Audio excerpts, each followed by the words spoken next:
This guy right here, Nick Whalen of RotoWire. And Nick, first of all, let's talk about the rules of engagement, the scoring system that we're dealing with, man.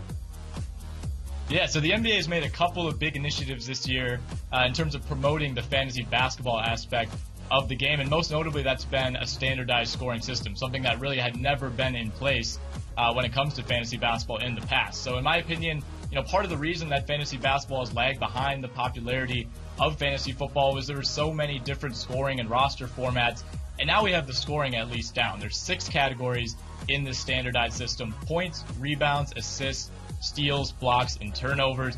No shooting percentages, so you don't have these drastic situations where Andre Drummond is a stud in one league and he's untouchable in another. If you play on FanDuel or you play on Yahoo, you've already noticed some of these changes, and it's likely to expand in the coming years. So that's the big thing. And the other thing that the league did this year is that they've kind of simplified the way that they look at the schedule. It's an 82-game schedule. It's a little bit daunting when it comes to fantasy, especially for casual sports fans who are used to a 17-week schedule in the NFL. The schedule's now labeled on a weekly basis for fantasy purposes. So we started with week 1 back in mid-October. I think it was October 17th. And now we're entering week 4, which begins with tonight's 3-game slate. So the weeks now run Monday through Sunday, which I think makes it a little bit easier, certainly for the casual fan who might just be getting into fantasy basketball.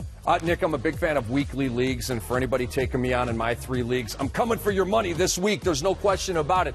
Give me a couple of hot pickups, dude.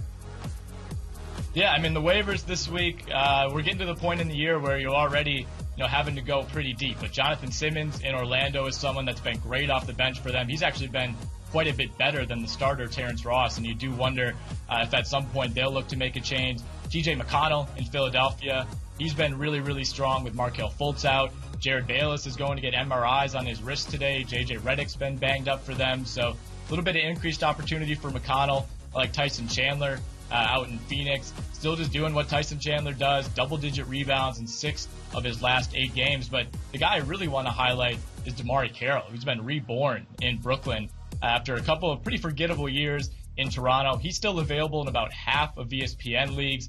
Really, it's only been 8 games, but he's putting up career-best scoring and rebounding numbers. He's shooting the 3 at a 38% clip, finally healthy, and we're kind of seeing the DeMarre Carroll that I think Toronto might have thought they were getting when they signed him from Atlanta a couple of years ago.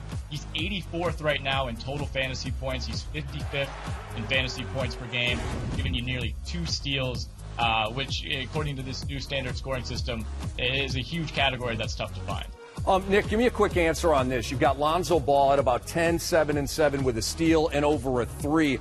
Is it a disappointment, or has he been pretty good so far? Look, if we're talking about the new scoring system, I think he's been pretty good. The rebounding is clearly translated from UCLA. He's second among rookies in assists. And right now, if you're playing fantasy, you're not necessarily worried that he's only shooting 29% from the field and not a whole lot better from 3. I love it, man. I've got Lonzo Ball in an experts league, and I'm happy with what he's doing so far. Nick, really appreciate your time, man. We'll talk to you soon on 10 Before Tip.